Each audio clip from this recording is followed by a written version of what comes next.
So 2 questions I ask people.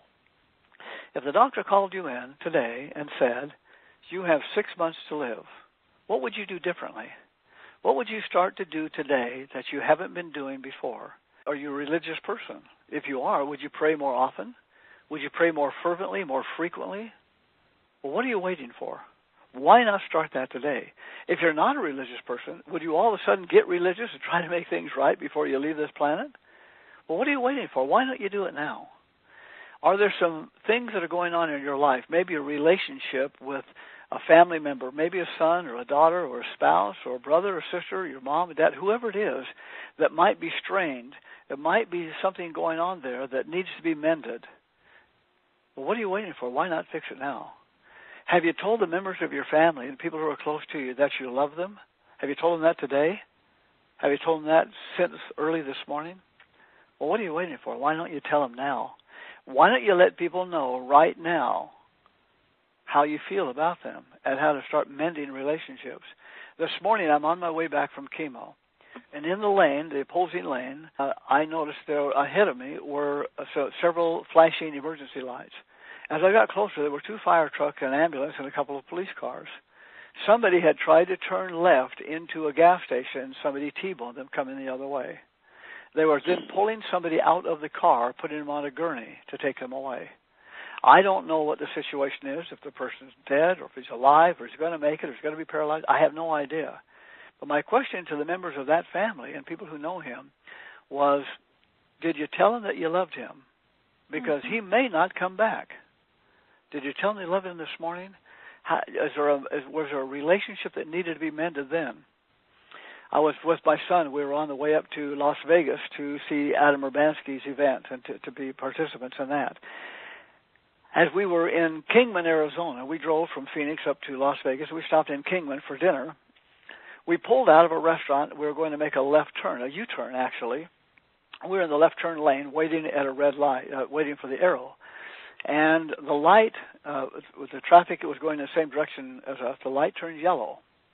And there was a motorcycle in front of us that was making a left turn right in front of us, waiting for the light to turn yellow so he could turn. Well, there was a car that came behind us, a Mustang, that came behind us in the lane right next to us, decided to try to make that yellow light. And they gunned it. And, of course, right when they hit the middle of that intersection, there was that motorcycle that turned right in front of them. Hit that motorcycle, and the motorcycle went down about 100 feet down the street, and this man flipped right, we saw it happen, flipped right over the top of that car and land right beside our car, to the front and right beside our car, and lay in the street. And we didn't know if he was dead or alive. We saw his feet move and his hands move, and a lot of people jumped out and helped out. But you see, that guy, I don't know whatever happened to him. If he's out of the hospital or if he made it, I have no idea. But you just don't know. The doctor said, I have 6 months to a year. What does that mean? Doctors aren't God. I could walk out the door and get hit by a truck right this afternoon, or I could live another 25 years. Who knows? The point is, if you have something that's going on and there's a relationship that needs to be mended, or you need to tell somebody about something that you care about them or need to fix something, then what are you waiting for? Why don't you do it now? So that's the first question. What would you do differently if you knew you had 6 months to live? Would you continue selling the same product you're selling? Would you continue working at the same place you're working? Would you continue giving the same amount of effort that you're giving? What would you do differently? And the second question then is, how do you want people to remember you? What's the legacy you want them to remember you by? He or she was a kind of person who always, then you fill in the blanks. I hated to be around that person. All they did was whine and cry about their condition, and I couldn't wait for them to finally go, because it was more of a pleasure to have them not with me than it was around me. Or would you rather have somebody look at you and say, if I had to go, I'd rather go in my sleep. But if I couldn't, I want to go the way that person's going.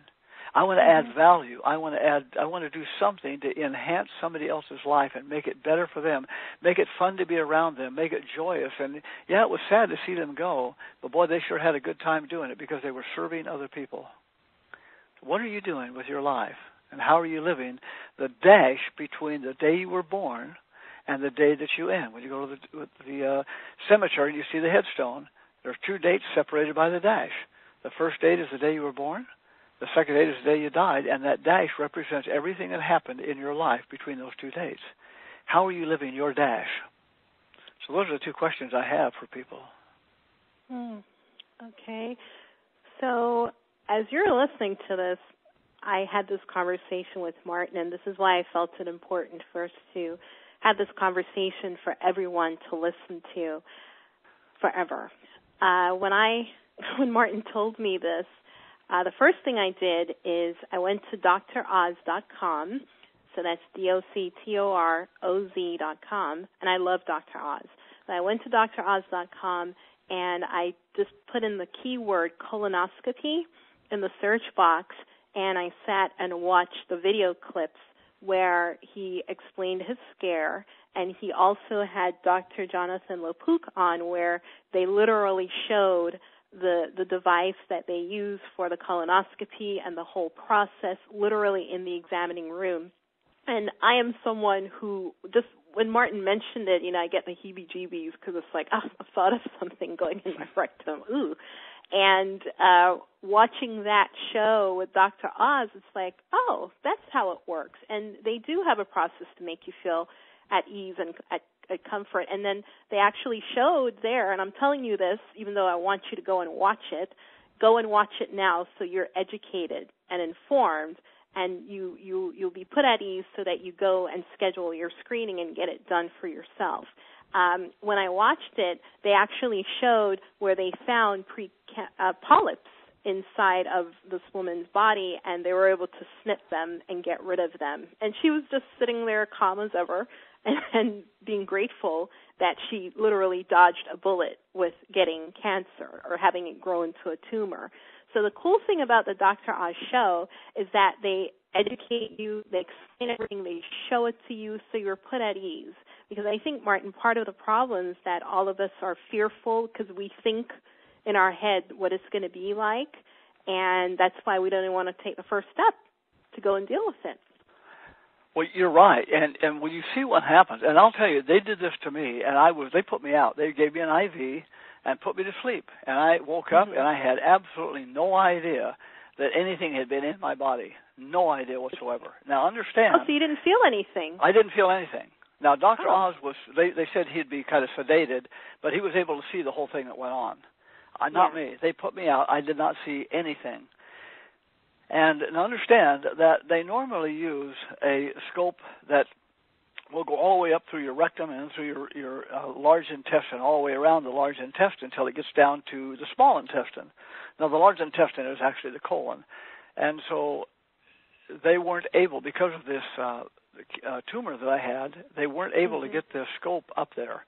And so they had to use what's called an endoscope. Now, an endoscope is not as long and it's thinner.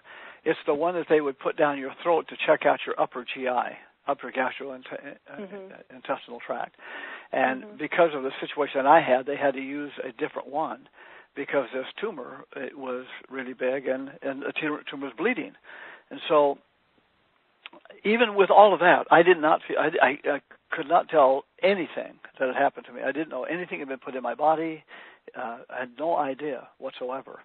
Now, understand that because they used the endoscope, they couldn't do my entire colon because it's not long enough. So we don't know if there's any other cancerous polyps that's beyond where they were able to go with that scope. I still may have other problems in there that I don't know. Now, here's the other scary thing. I went into the hospital, and they needed to take a bone sample because I've got some cancer cells in my bones now. And so they ran right in the left cheek of my hip. They ran a needle that's about as big around as your thumb, just jammed it right into my hip. And again, I'm asleep when they did this, but they ran it in there, and then they would run me into a CAT scan, and then they would say, okay, let's see where this is going. Is it going in the right direction? And so they'd take a little x-ray of it and see where it's at. Then they'd pull back out of the machine, and they'd readjust it and push it in some more, maybe another 2 inches or so, and then run me back into the machine and see where it is, and whoops, we need to make an adjustment, pull me back out and run it in again, trying to go in and find out where, if they're going in the right direction. They went in and got the bone. they hit the bone, and they knocked a piece off on purpose. They knocked a piece off that's about 1 inch wide and about 2 inches long of my bone. And they pulled this piece out, and they sent it into the lab to find out, if it's cancerous or whatever's going on. Once again, even pulling that piece of bone off today, this day, right now, I don't even know anything that went on. The only thing I had is right on my hip, right on that cheek, my left cheek, I had a hole in there that hadn't been healed, like a puncture wound, and and it felt like somebody maybe gave me a shot, and that's all I felt with that. Okay. So they've done some invasive tests on me. They've done all kinds of scans and CAT scans and PT scans and the whole thing. And I have not been under any discomfort at all with anything that they've done, other than I still have the problem of going to the bathroom. That's the most strenuous thing that I have. Mm-hmm. And so now with some medications, and it's just kind of helping that out somewhat. Okay, but so this is not a painful procedure. It's more involved if you have a problem like I have. Now, see, the problem with Dr. Oz now, I say the problem, his show shows exactly what they do to detect this, and they have some people that have gone in and detected and caught them. What he doesn't have on his show is here's what happens to you if you don't catch it. And that's where I'm at. I'm that person that they didn't catch because we didn't know. Yeah, and I'm glad you mentioned that, because one of the video clips on his website, he did talk about what would happen, and they did one of their wonderful graphic visuals where he showed what would have happened, how the cancer, how it would have grown into a tumor and gone into the lymph nodes and then spread throughout the whole body, which is what's happening to Martin right now. He did mention that and did a visual of that.